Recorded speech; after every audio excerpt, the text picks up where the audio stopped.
नमस्कार, मेरा नाम है सुमित सिंह मेहता। हाजिर हूँ आपके सामने इलेक्ट्रोडायनेमिक्स से रिलेटेड एक और नया लेक्चर लेके। आज का हमारा है लेक्चर नंबर 100। आखिरकार हमने सेंचुरी पूरी कर दी, ठीक है। और आज का जो हमारा लेक्चर रहने वाला है वो क्या है, हमारा magnetic susceptibility and permeability of a linear media, या बोल सकते हैं लीनियर मीडियम। तो ऐसा ही कुछ टॉपिक हमने कहाँ डिस्कस किया था, जब हम इलेक्ट्रोस्टैटिक पढ़ रहे थे वहां पर भी डिस्कस किया था।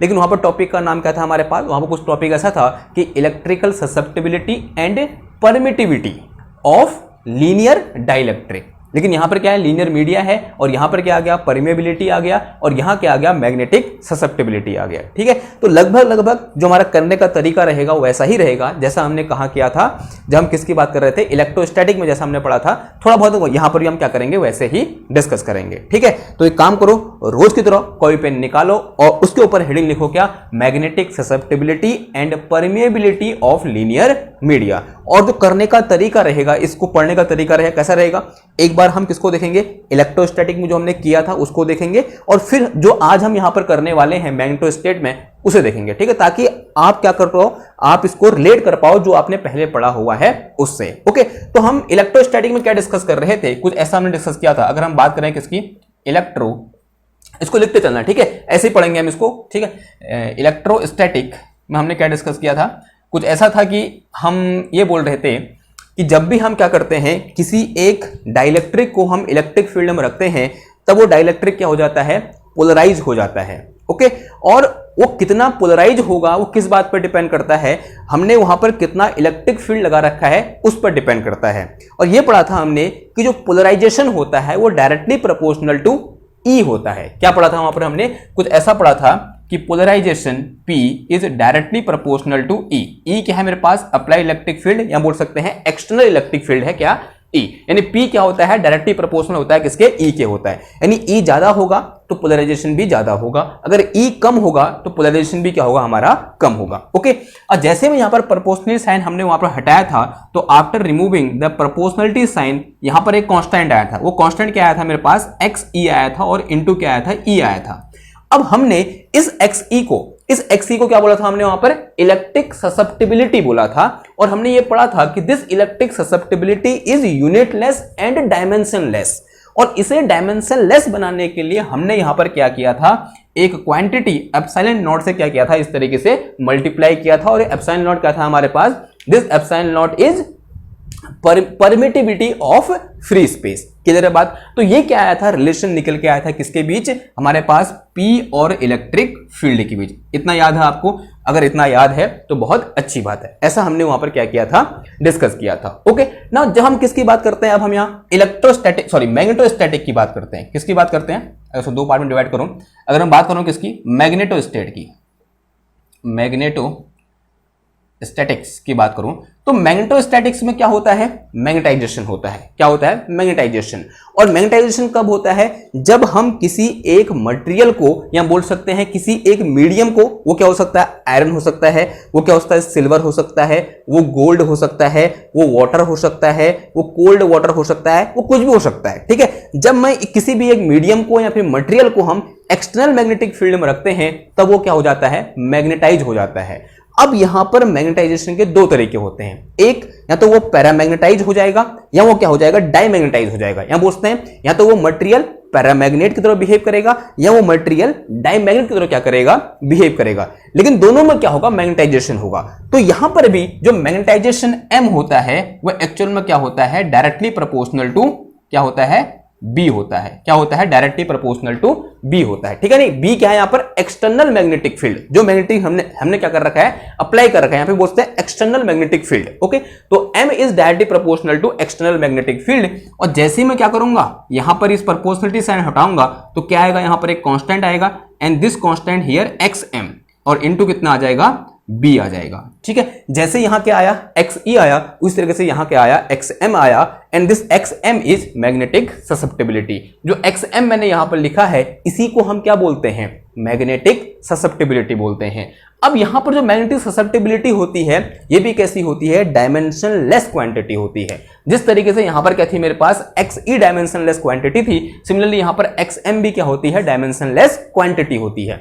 अब इसे डायमेंशनलेस बनाने के लिए यहां मैंने क्या किया था, इसे डायमेंशनलेस बनाने के लिए यहां मैंने एप्सिलॉन नॉट से मल्टीप्लाई किया था। तो यहां मैं इसे डायमेंशनलेस बनाने के लिए क्या करता हूं, 1/μ0 से मल्टीप्लाई कर देता हूं, या बोलते हैं म्यू नॉट से डिवाइड कर देता हूं। और यहां पर ये जो इक्वेशन निकल के आई ये किसके लिए निकल के आई मेरे पास, इन केस ऑफ मैग्नेटोस्टेट के लिए निकल के आई। जो इक्वेशन यहां इस तरह की दिख रही थी तो मैग्नेटोस्टेट में इक्वेशन कैसे दिख जाती है, ऐसी दिखती है। अब मैं एक खतरनाक लाइन बोलने जा रहा हूं और वो लाइन ये है कि दिस इक्वेशन इज इनकरेक्ट। ये जो इक्वेशन मैंने यहां पर लिखी है ये कैसी है, इनकरेक्ट है। ये बात की क्या हुई, फिर पढ़ाया क्यों ये, देखो ये इनकरेक्ट इसलिए है क्योंकि मोस्ट ऑफ द टाइम हम जो डायमैग्नेट, पैरामैग्नेट इन सब की बात कर रहे होते हैं, ये कहां पर हम बात करते हैं, लैब में बात करते हैं। और लेबोरेटरी में जो हम मैग्नेटिक फील्ड लगाते हैं वो बी नहीं होता है, वो क्या होता है, H होता है नहीं होता है। लेबोरेटरी में जो मैग्नेटिक फील्ड हम लगाते हैं वो बी नहीं होता है। बी मटेरियल टू मटेरियल क्या होता रहता है, चेंज होते रहता है। लेकिन जो हम कहां पर, लैब में जो मैग्नेटिक फील्ड लगाते हैं वो क्या होता है, H होता है। और वो क्या रहता है, हमेशा हर मटेरियल के लिए, अलग अलग मटेरियल के लिए उसकी वैल्यू चेंज नहीं होती है। तो हम इसको ऐसे लिखना कभी भी पसंद नहीं करते हैं। हम हमेशा जब भी इस इक्वेशन को लिखेंगे, इस तरीके से मैग्नेटाइजेशन और एक्सटर्नल मैग्नेटिक फील्ड के भी रिलेशन लिखेंगे, वो हमेशा किसके टर्म में लिखेंगे, हम H के टर्म में लिखेंगे। ओके, तो ये जो रिलेशन है ये क्या है, इनकरेक्ट है। इसको काटेंगे नहीं, इसको ऐसे ही लिखेंगे जैसे यहां पर लिखा गया है। तो करेक्ट रिलेशन क्या होता है, अब एक चीज हमने पढ़ी हुई है कि जो मेरे पास H इक्वल टू होता है वो क्या होता है, मेरे पास B divided by mu not होता है। तो यहां पर B divided by mu not को कितना पुट कर दोगे आप, H पुट कर दोगे, तो यहां से मेरे पास M इक्वल टू कितना आ जाएगा, ये XE इंटू कितना आ जाएगा, H आ जाएगा। तो ये क्या होता है, सही रिलेशन होता है। यानी जो रिलेशन यहां ऐसा है वो रिलेशन यहां ऐसा है, ऐसा नहीं है। इसको हम कभी भी याद नहीं करेंगे, इसको हम कभी भी याद नहीं करेंगे। तो अगर आपके पास मल्टीपल चॉइस क्वेश्चन आएगा तो मल्टीपल चॉइस क्वेश्चन में ये दोनों रिलेशन दिए होंगे, लेकिन सही रिलेशन कौन सा वाला होगा, ये वाला होगा। और उसके पीछे का रीजन क्या है, एक्चुअल में है दोनों सेम ही है क्योंकि ये इसी से निकल के आया, लेकिन सही कौन सा है, ये वाला है, ये सही नहीं है। क्यों, क्योंकि जो ये मैग्नेटाइजेशन या फिर मैग्नेट के बारे में जो भी चीजें होती हैं या फिर जो भी चीजें हम करते हैं, पढ़ते हैं, वो सब एक्चुअल में क्या हो रहा है, एक्सपेरिमेंटल है। ये सब कैसे रिजल्ट हैं, एक्सपेरिमेंट रिजल्ट हैं। तो जब हम एक्सपेरिमेंट करते हैं तब बी नहीं लगाते, हम क्या लगाते हैं, H लगाते हैं, तभी ये रिलेशन क्या है हमारा, सही है। तो this is very very important relation. तो इसमें क्या लगा दो, इस तरीके से स्टार लगा दो। अब हमने एक चीज पढ़ी थी इन इलेक्ट्रोस्टैटिक, हमने ये बोला था कि इस टाइप के वो मटेरियल या बोलते हैं वो डाइलेक्ट्रिक जो इस इक्वेशन को फॉलो करते हैं, क्या करते हैं, वो मटेरियल जो इस इक्वेशन को फॉलो करते हैं, ओ सॉरी यार ये क्या लिखा मैंने, XM होगा। ओके, वो मटेरियल जो इस इक्वेशन को फॉलो करते हैं उन्हें हम क्या बोलते हैं, या फिर वो डाइलेक्ट्रिक जो इस इक्वेशन को फॉलो करते हैं उन्हें हम क्या बोलते हैं, लीनियर डाइलेक्ट्रिक बोलते हैं। तो ये जो इनको जो फॉलो करने वाले जो डाइलेक्ट्रिक होते हैं उन्हें हम क्या बोलते हैं, लीनियर डाई इलेक्ट्रिक बोलते हैं। तो सिमिलरली यहां पर जो मीडियम क्या करेंगे या फिर जो मटेरियल इस इक्वेशन को फॉलो करेंगे, किस इक्वेशन को, इस इक्वेशन को, न कि इस इक्वेशन को, जो मटेरियल इस इक्वेशन को फॉलो करेंगे उन्हें हम क्या बोल देंगे, लीनियर मटेरियल बोल देंगे, या बोलते हैं लीनियर मीडिया बोल देंगे। यानी वो मीडियम जो इस इक्वेशन को फॉलो करेगा उसे हम क्या बोल देंगे, लीनियर मीडिया बोल देंगे। ठीक है, समझ में आई बात। लीनियर मीडिया का मतलब क्या हुआ, कहीं भी अगर पूछा जाए कि what do you mean by linear media in magnetostatics, तो आपका आंसर क्या होगा, वो मीडियम। यहां पर मीडियम का मतलब क्या है, यहां मीडियम का मतलब है लोहा, या फिर बोलते हैं सिल्वर, या बोल सकते हैं क्या बोलेंगे, सिल्वर या गोल्ड या फिर विस्मित, कुछ भी बोलते हो आप। ठीक है, तो वो जो मीडियम है वो क्या है, मीडियम है। और अगर वो इस इक्वेशन को फॉलो कर रहे हैं तो उन्हें हम क्या बोल देंगे, लीनियर मीडिया बोल देंगे। क्लियर है इतनी बात। अब देखो, अब यहां इलेक्ट्रोस्टैटिक में तो सिर्फ क्या होता है, पोलराइजेशन होता है, और सिर्फ एक टाइप से पोलराइजेशन होता है। लेकिन यहां पर इस केस में जब मैग्नेटोस्टेट की बात करते हैं तब यहां पर जो मैग्नेटाइजेशन होता है वो दो टाइप से होता है, एक पैरामैग्नेटाइजेशन और दूसरा क्या होता है हमारा, डायमैग्नेटाइजेशन। यानी पैरामैग्नेटाइजेशन में क्या होता है, जो m होता है वो in the direction of field होता है, और इन केस ऑफ डायमैग्नेटिक क्या होता है, या फिर डायमैग्नेटाइजेशन में क्या होता है, जो मेरे पास m होता है वो अपोजिट टू द क्या होता है, फील्ड होता है नहीं होता है? आंसर है हाँ जी, होता है। तो इस पर्टिकुलर बिहाफ पे या फिर इस बिहाफ पर हम ये बोल सकते हैं कि for paramagnetic material and for diamagnetic material जो मेरे पास ससेप्टिबिलिटी होगी या बोलते हैं मैग्नेटिक ससेप्टिबिलिटी होगी, वो क्या होगी, अलग अलग होगी। ओके ठीक है, तो इसको लिख के चलते हैं। तो सबसे पहले ये लिखो कि जो यहां पर XE है वो क्या है, वो लिखो, सॉरी जो XM है, बार बार XE बोल दे रहा हूं, जो XM है इसे हम क्या बोलते हैं, मैग्नेटिक ससेप्टिबिलिटी बोलते हैं। क्या बोलते हैं, मैग्नेटिक ससेप्टिबिलिटी, ओके समझ में आई बात। ओके नाउ फिर एक चीज और कि जो मैग्नेटिक ससेप्टिबिलिटी होती है ये कैसी होती है, डायमेंशन लेस क्वांटिटी होती है। कैसी होती है, डायमेंशन लेस क्वांटिटी। कभी कभी किसी छोटे एग्जाम में या फिर आपके वाइवा में आपसे पूछ सकता है कि इसकी डायमेंशन क्या होती है, तो आंसर है इसकी डायमेंशन लेस, यानी इसकी यूनिट क्या होती है, कुछ नहीं होती है। ओके एंड फिर अगर मैं बात करूं किसकी, यहां पर XM और XM ग्रेटर देन 0 होता है किसके लिए, पैरामैग्नेटिज्म के लिए। किसके लिए, पैरामैग्नेट के लिए। जो पैरामैग्नेटिक मटेरियल होते हैं वो उनके लिए जो XM होता है क्या होता है, ग्रेटर देन 0 होता है। क्यों होता है अभी देखते हैं, देखो। और जो XM जो होता है वो कैसा होता है, लेस देन 0 होता है, यानी नेगेटिव होता है। किसके लिए, डायमैग्नेट के लिए। किसके लिए, डायमैग्नेट के लिए। ओके क्लियर है बात। और ये 0 होता है किसके लिए, 0 कब होगा ये, जब वहां पर कोई मटेरियल होगा ही नहीं, तभी तो 0 होगा ना। यानी ऐसा मीडियम जहां पर मटेरियल है ही नहीं उसे हम क्या बोलते हैं, फ्री स्पेस या फिर फ्री मीडियम या बोलते हैं वैक्यूम बोलते हैं। तो फॉर फ्री स्पेस जो XM होता है वो कितना होता है, 0 होता है। ये किसके लिए होता है मेरे पास, फॉर फ्री स्पेस। किसके लिए है ये, फॉर फ्री स्पेस। क्लियर हुई इतनी बात। ओके अब देखो, अब ऐसा क्यों हुआ, इसे समझते हैं कि नेगेटिव क्यों होता है और पॉजिटिव क्यों होता है। जैसे कि थोड़ी देर पहले हमने डिस्कस किया था कि इन केस ऑफ पैरामैग्नेटिज्म जो मेरे पास M होगा यानी मैग्नेटाइजेशन होगा वो मैग्नेटिक फील्ड की डायरेक्शन में होगा, तो ऑब्वियसली बात है यहाँ पर साइन कैसे आएगा, पॉजिटिव। और फिर हमने ये बोला इन केस ऑफ डायमैग्नेटिज्म जो मेरे पास M होगा वो अपोजिट टू H होगा, तो यहाँ पर साइन कैसे आएगा, नेगेटिव। और नेगेटिव किसकी वजह से आएगा, इस XM की वजह से आएगा। क्लियर हुई इतनी बात, ठीक है। तभी फॉर डायमैग्नेटिज्म जो ये XM होता है वो कैसा होता है, नेगेटिव होता है। एंड फॉर पैरामैग्नेटिज्म जो मेरे पास XM होता है वो कैसा होता है, पॉजिटिव होता है। अब एक काम कर लेते हैं कि कुछ मटेरियल यहाँ पर पढ़ लेते हैं जिनके लिए हमें क्या होगा, XM की वैल्यू गिवन होगी। मैंने यहाँ पर कुछ मटेरियल आपके लिए खोज के निकाले हैं, ठीक है। उनकी मैंने XM की वैल्यू या बोलते हैं मैग्नेटिक ससेप्टिबिलिटी की वैल्यू मैंने पहले से यहाँ पर लिखी हुई है, ठीक है। तो मैं आपको नोट करता हूँ क्योंकि ये जो डेटा है ना आपको हेल्प करेगा कभी कभी इन case of multiple choice question. Okay या फिर बोल सकता है वो ऐसे दिया होगा कि आपको कोई एक सिल्वर का वायर दिया होगा, ठीक है। तो अगर आपको पता ही नहीं है कि सिल्वर डायमैग्नेटिक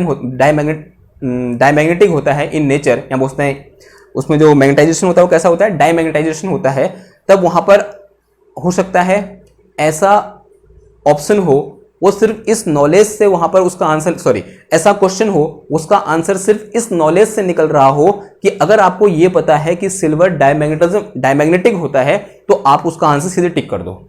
ऐसे भी कभी कभी क्वेश्चन हो जाते हैं, ठीक है। तो एक बार लिख के चलते हैं यहाँ पर। तो ऐसे दो और बनाओ यहाँ पर या फिर ऐसे करो, यहाँ पर लिखो पहले, ठीक है। इस तरीके से इधर लिखो डायमैग्नेटिक मटेरियल। सबसे पहले डायमैग्नेटिक की बात करते हैं, डायमैग्नेटिक मटेरियल, और यहां लिखो उनके लिए XM। ओके तो सबसे पहले लिखो क्या, बिस्मिथ। बिस्मिथ क्या होता है, डायमैग्नेटिक होता है, आपको पता होना चाहिए, ठीक है। सबसे पहले क्या लिखो, बिस्मिथ। और इसके लिए इसकी जो वैल्यू होती है नेगेटिव होगी, ऑब्वियसली बात है। और कितनी होती है, 1.7 ×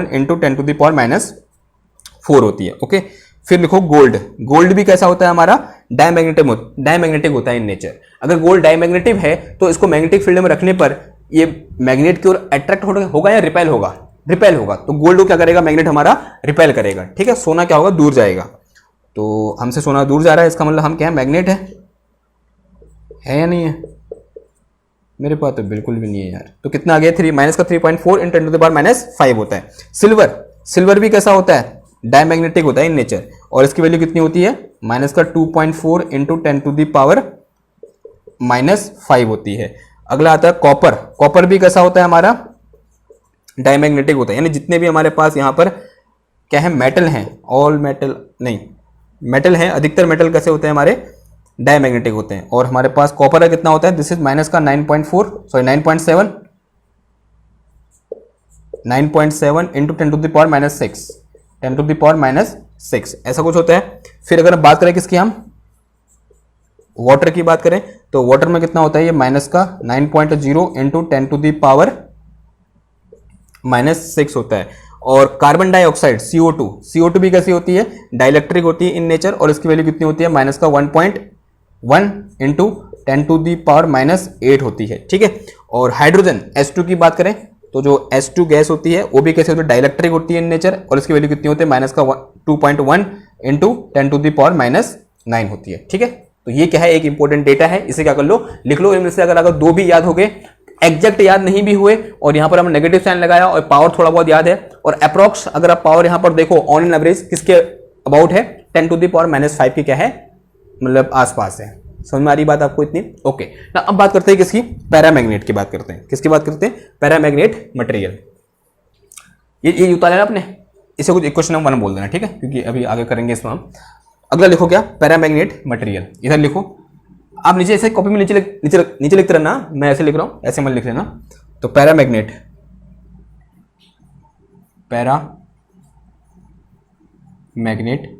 और यहां लिखो इसकी ससेप्टिबिलिटी, ओके। नाउ सबसे पहले आता है ऑक्सीजन। ऑक्सीजन कैसा होता है, यानी जो प्राणदायिनी गैस है वो क्या कैसी होती है, पैरामैग्नेट होती है इन नेचर, यानी ये क्या होगी, अट्रैक्ट होगी in when we place it in external magnetic field. और इसकी वैल्यू कितनी होती है, 1.6 इंटू 10⁻⁻6। सोडियम, ठीक है, सोडियम वही होता है जो चाकू से काट सकते हैं। तो सोडियम कितना होता है मेरे पास, इसकी होती है 8.5 into 10⁻⁻6। Aluminium is dielectric, sorry paramagnetic, dielectric नहीं बोलेगा, क्या बोल रहा हूं, डायमैग्नेटिक। और ये क्या है, पैरामैग्नेटिक है, ठीक है। कौन हमारा, एल्यूमिनियम, और इसकी वैल्यू कितनी होती है, 2.2 इंटू 10⁻⁻5। और टंगस्टन जो हमारे बल्ब में लगा होता है वो भी कैसा होता है, in nature tungsten, in nature paramagnetic होता है, ठीक है। 7.0 इंटू 10⁻⁻5।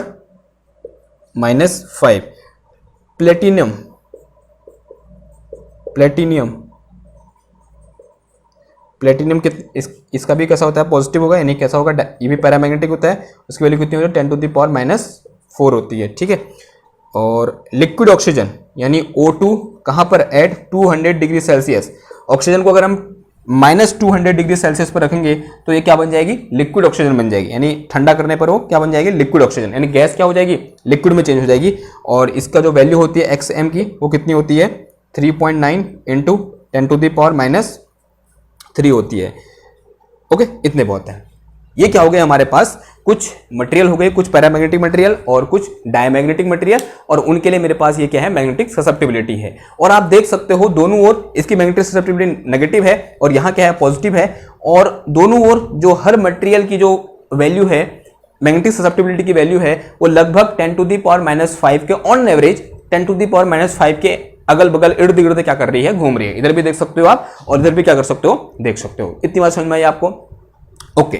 अब इतनी बात समझ में आई, अब आते हैं हमारे पास जो हमारा नेक्स्ट चीज है, वो है मेरे पास क्या, परमिएबिलिटी पर आते हैं। किस में आते हैं, परमिएबिलिटी पर आते हैं। और जो ये लिखा है इसे मिटाते हैं। एक काम करो, आप स्क्रीनशॉट ले लो क्योंकि बहुत इंपॉर्टेंट है, तो इन सबके स्क्रीनशॉट ले लो। ये एक्चुअल में जो आज हमने पढ़ा, ऐसा थोड़ा क्या हो गया है, जैसे मैं रोज पढ़ाता हूँ, पहले थ्योरी लिखता हूँ फिर जाके डेरिवेशन कराता हूँ, वैसे नहीं पढ़ा है। लेकिन मुझे पता है आपको बहुत अच्छे से क्या आया हुआ है, समझ में आया हुआ है, ठीक है। ऐसा कुछ नहीं है इसमें, क्योंकि यहाँ पर जो अभी बोर्ड में लिखा है वो घचपच लग रहा है, लेकिन जो हमने कॉपी में लिखा होगा ऑब्वियसली बात है वो क्या रहा होगा, एकदम आपने एक तारतम्य से लिखा होगा, मतलब स्टेप बाय स्टेप लिखा। पहले ये लिखा होगा, सॉरी ऐसे 2 पार्ट के होंगे पन्ने के, फिर ये और उसके नीचे ये सब लिखा होगा, फिर ये लिखा होगा, फिर ये लिखा होगा। अब जो आगे लिखना है वो लिखो। उससे पहले क्या करो, स्क्रीनशॉट ले लो फटाफट। ये ले स्क्रीनशॉट, ये ले, तो आगे बढ़ते हैं, ठीक है।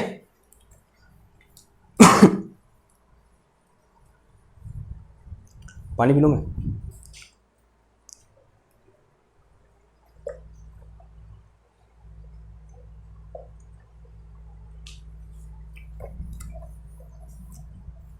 पता है आज हमारे वहाँ ना शाम से ही बारिश हो रही है, मतलब 6 बजे स्टार्ट हो गई थी और अब भी स्टार्ट ही है। अभी पता नहीं अभी कितना बजा, आज तो मैंने घड़ी भी नहीं पहनी यार। अभी मेरे ख्याल से बजा होगा 11:30 बजा है। कितना बजा है? 11:30 रात के। तो अभी भी बारिश लगी है। मेरे को अभी बुध आवाज़ सुनाई थी ना, तो क्या होता है ना, जैसे आप ऐसे कुछ काम कर रहे हो और आपका ध्यान कहीं गया हुआ है ना, और आपको बारिश की याद नहीं है और एकदम से आपका ध्यान बारिश में जाता है, तो एक अजीब सी, मतलब एक बहुत अच्छी सी फीलिंग नहीं आती? कैसे एक्सप्लेन कर सकते हैं उसको हम? अब देखो मेरे पास उसके लिए कोई वर्ड नहीं है, लेकिन हाँ एक पोएम याद आ रही है। आप लोगों ने पढ़ी होगी, क्लास 12th में पढ़ी होगी एक पोएम, भवानी प्रसाद मिश्र की थी कि आज पानी गिर रहा है, बहुत पानी गिर रहा है, रात भर गिरता रहा, प्राण मन घिरता रहा, घर नज़र में तिर रहा है, आज पानी गिर रहा है, बहुत पानी गिर रहा है। तो ऐसा ही हो रहा है आज यहाँ बाहर। ठीक है, चलो आओ वापस आओ इसमें। ठीक है, करते हैं इसको। देखो नेक्स्ट हेडिंग क्या है हमारी, दैट इज परमेबिलिटी। तो लिखो परमेबिलिटी क्या होती है। देखो इक्वेशन नंबर 1 लिखी थी हमने ना, तो हेडिंग डालो इस तरीके से, परमेबिलिटी।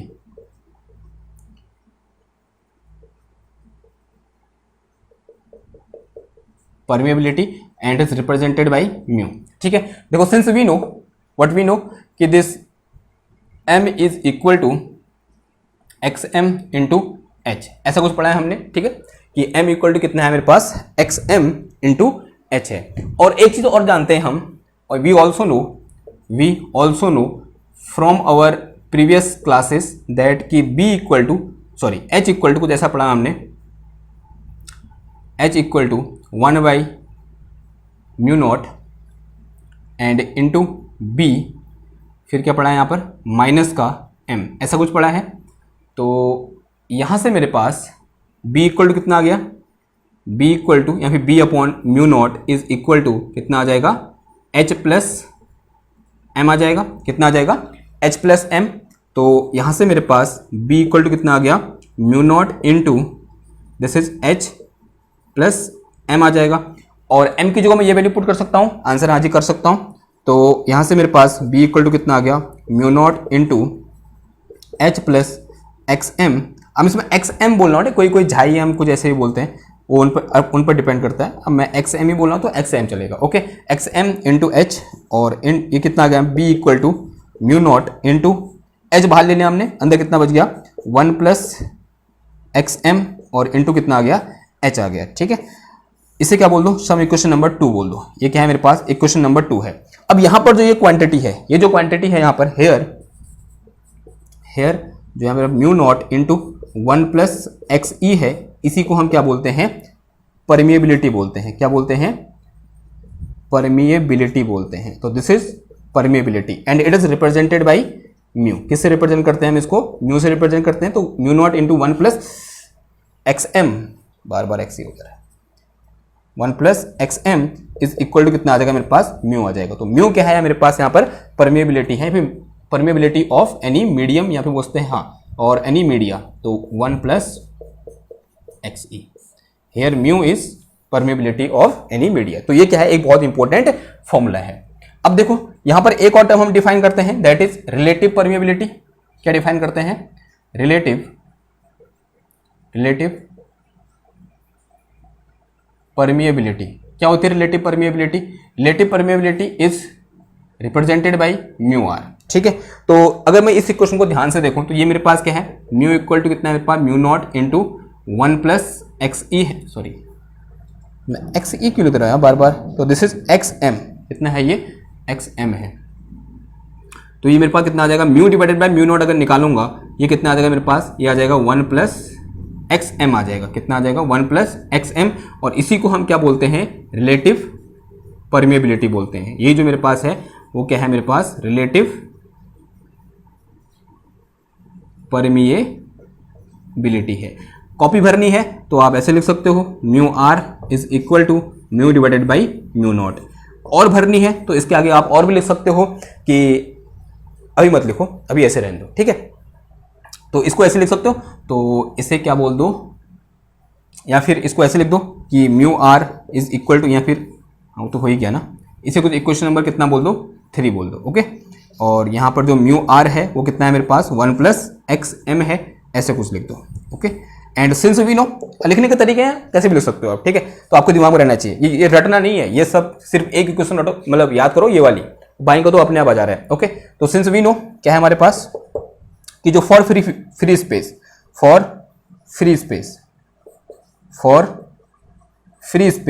तो फ्री स्पेस के लिए हमारे पास जो XM होता है वो कितना होता है, 0 होता है। थोड़ी देर पहले डिस्कस किया था हमने, अगर ये 0 है तो यहाँ से मेरे पास इसके लिए जो म्यू आर हो जाएगा वो कितना हो जाएगा, 1 हो जाएगा। यानी relative permeability of free space is equal to कितना होता है, 1 होता है। अगर ये 1 है तो यहाँ से मेरे पास mu divided by mu naught is equal to कितना आ गया, 1 आ गया।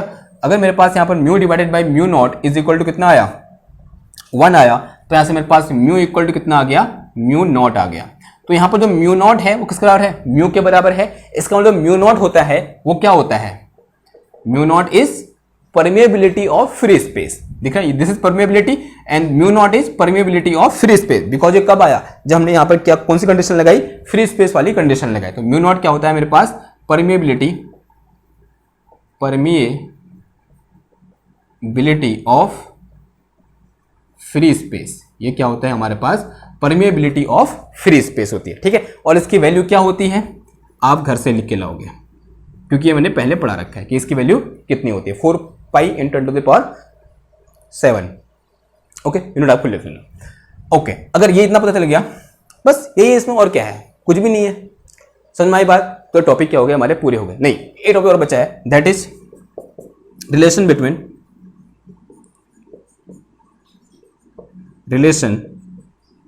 Between bound current density and free current density in terms of XM, यानी ससेप्टेबिलिटी। यानी JB और JF के बीच रिलेशन निकालना है, किसके टर्म में, ससेप्टेबिलिटी के टर्म में। वहां भी हमने कुछ ऐसे ही किया था कि हमने क्या किया था, रो फ्री एंड रो बाउंड के बीच रिलेशन निकाला था इन टर्म्स ऑफ XE। निकाला था नहीं निकाला था, आंसर आज ही निकाला था। तो सेम केस हम यहां पर भी करेंगे। तो इसके लिए देखो क्या हो जाएगा ये रिलेशन कभी कभी आ जाता है आपको यूनिवर्सिटी के एग्जाम में। तो सिंस वी नो कि जो मेरे पास क्या होता है, JB इक्वल टू क्या पढ़ा था हमने, J बाउंड इक्वल टू कुछ ऐसा पढ़ा था, कर्ल ऑफ मैग्नेटाइजेशन, आंसर आज ही पढ़ा था। और एक चीज और पढ़ी थी कल हमने कि डेल क्रॉस F यानी Ampere's law in case of magnetized object in differential form, del cross H equal to कितना होता है मेरे पास, J फ्री के बराबर होता है नहीं होता है, आंसर हाँ जी होता है।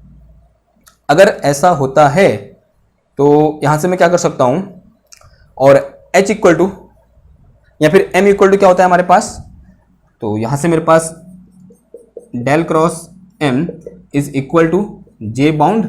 और अगर मैं यहां पर M की बात करूं तो M इक्वल टू कितना लिखा था अभी हमने, ये लिखा था, तो उठा के यहाँ पुट कर दो तो कितना आ जाएगा, ये XM और इंटू कितना आ जाएगा, H आ जाएगा। This is equal to J bound आ जाएगा।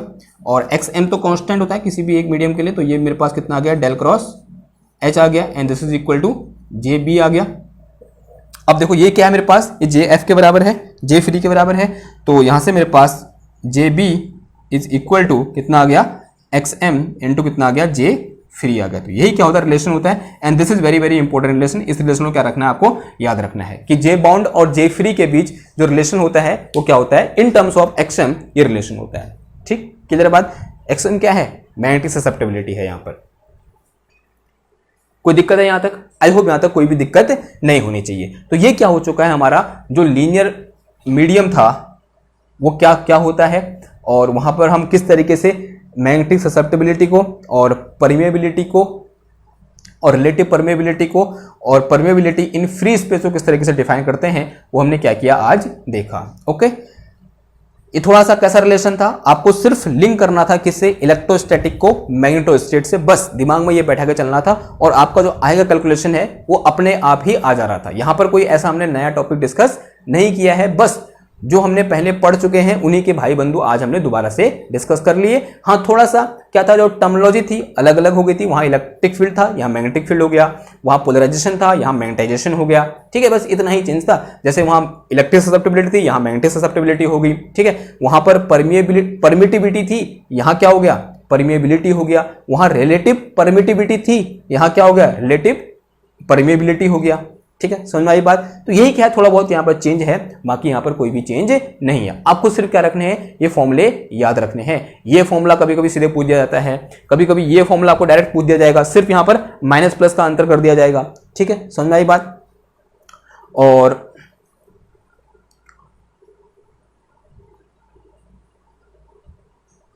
कभी सीधे सीधे पूछ देगा वो कि सिल्वर के लिए फॉर्मूला कैसे मॉडिफाई हो जाएगा, ऐसा पूछ सकता है ना। सिल्वर के लिए एक्स नेगेटिव होता है तो यहाँ माइनस आ जाएगा। ठीक है, होगा नहीं होगा, होगा। ठीक, तो इस तरीके से वो पूछ सकता है क्वेश्चन। अब क्या करेंगे, अब क्वेश्चन पूछ सकता है तो क्वेश्चन करने पड़ेंगे, हमको करने पड़ेंगे, नहीं करने पड़ेंगे, आंसर आज ही करने पड़ेंगे। तो नेक्स्ट क्लास में हम क्या करेंगे, जो आज हमने यहाँ पर पढ़ा हुआ है उससे रिलेटेड कम से कम 3 या 4 क्वेश्चन करेंगे हम, और बहुत इंपॉर्टेंट क्वेश्चन होंगे। तो आप कल की क्लास जरूर अटेंड करिए, और इस क्लास को भी जितना हो सके अपने ग्रुप में शेयर करिए। आप लोग शेयर करते हो तभी हम आगे बढ़ते हैं, नहीं तो फिर जहां पर है वहीं पर रह जाएंगे। और जो कंटेंट मैं बना रहा हूं इतना बेहतरीन कंटेंट है, आज 100 लेक्चर हो गए। और इलेक्ट्रोडायनेमिक्स में मुझे नहीं लगता यूट्यूब में शायद एनपीटीईएल ने भी 100 लेक्चर नहीं बना रखे हैं। ठीक है, हाँ, उनने बहुत सारी चीज़ें बीच में गैप कर दी हैं। मैंने कोई भी चीज़, एक भी स्टेप मैंने मिस नहीं किया है। वो अपने सिलेबस के अकॉर्डिंग पढ़ा रहे हैं। अगर मैं ये बोलूँ, इसमें से जो मैं पढ़ाऊंगा, जितना मैंने अभी तक पढ़ा रखा है और जो मैं आगे पढ़ाऊंगा, मुझे नहीं लगता कि इंडिया की किसी भी यूनिवर्सिटी का कोई भी पेपर छूटने वाला है। हर यूनिवर्सिटी में चाहे कैसा भी सिलेबस हो, उससे रिलेटेड वीडियो मेरे इस लेक्चर सीरीज में आपको मिलेगी ही मिलेगी। वो किससे रिलेटेड, इलेक्ट्रोडायनेमिक्स से रिलेटेड। क्वांटम मैकेनिक्स का भी हाल ही है, लेकिन वो सिर्फ बीएससी तक है। लेकिन यहां पर एमएससी भी क्या हो गया है, हमारा इंक्लूड हो गया है। ठीक, किधर बात। तो ये क्या है, एक इंपॉर्टेंट लेक्चर सीरीज है। इसे आप जितना शेयर करोगे उतना ही क्या होगा, मुझे मोटिवेशन मिलेगा, और मैं और अच्छे बेहतर वीडियो बनाने के लिए क्या होऊंगा, प्रेरित होऊंगा। ठीक, तो आई होप आप लोग समझदार हैं, कर देना इसको। ठीक है, 100 वीडियो हो गई हैं, आज शतक मार दिया है हमने, और ऐसे साथ रहा तो एक और 50 और लगने वाली है इसमें, क्योंकि अभी तो ये क्या कहते हैं, बीएससी खत्म नहीं हो रखा है भाई, मैक्सवेल तो आना बाकी है अभी। ठीक, अब जो बस इसमें 2 लेक्चर और बचे हैं मैग्नेटोस्टेट में, फिर उसका हम जाएंगे इसमें इलेक्ट्रोमैग्नेटिक इंडक्शन में, फैराडे लॉ की बात करेंगे। फिर उसमें बहुत बहुत अच्छी अच्छी बातें होंगी फैराडे लॉ में। ठीक, फिर हम चले जाएंगे इसमें मैक्सवेल इक्वेशन में। ओके, तो आज के लिए बस इतना ही। मिलते हैं आपसे नेक्स्ट क्लास में एक और नए टॉपिक के साथ। तब तक के लिए थैंक यू, धन्यवाद, बाय बाय।